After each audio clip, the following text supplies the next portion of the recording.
Hey, Jesse here with another diecast video. Thanks for tuning in to Hot Off the Wheels.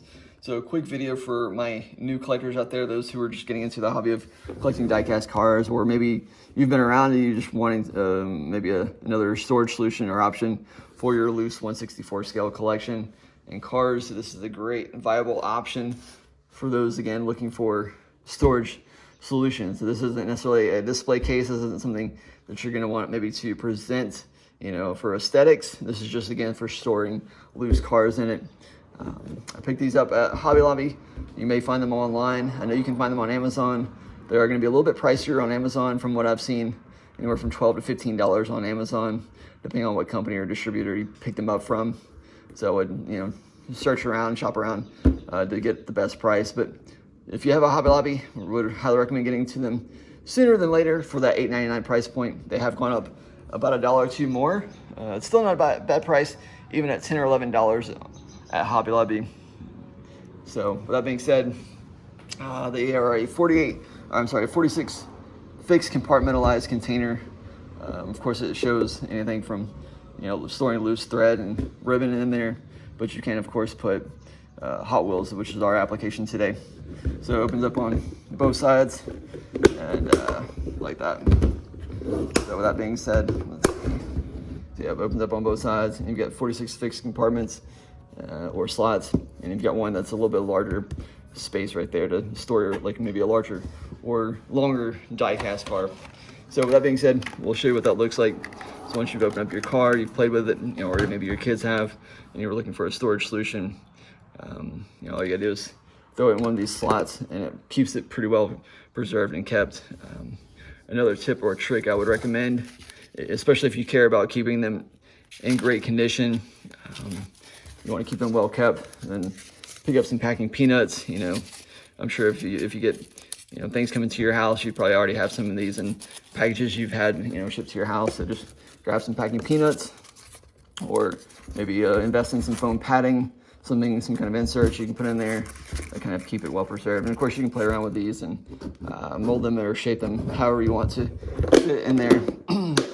And so there you go, there you have it. It's not going to flip around, not going to turn upside down in the case. It keeps it pretty well, you know, stable in the storage case there. So that's just my little tip, trick, or, you know, hack for those getting into collecting and you're wanting to know what to do with your loose Hot Wheels collection that you care about keeping, you know, again in great condition. I think this is a viable solution or option for you.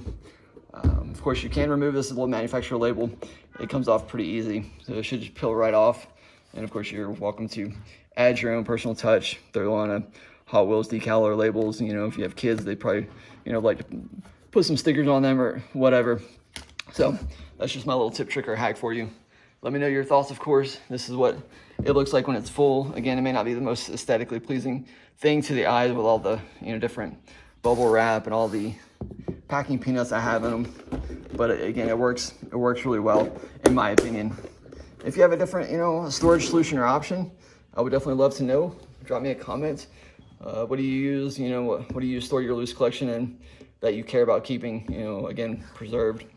But it works really, really well. And again, this is that little spot I was talking about. It's got a little bit of a larger space in that little, you know, spot right there. So I put a little tow truck in there. You could, of course, fit multiple cars in there. And again, if you don't really care too much about the cars getting damaged or dinged up, you can fit two in one spot like I did on these two fancy cars there. I just put them on top of each other because I don't really care if they get scratched up. So with that being said, you can fit, of course, more than 48 or 24 per side, 48 per case. You could probably fit up, you know, close to 100 if you put them on top of each other. So again, it's just whatever your, you know, needs are. I think it's a great solution. So with that being said, definitely hope that this was helpful to anyone. Let me know what your thoughts. Definitely let you know, YouTube know to promote this video so other people can benefit from it as well.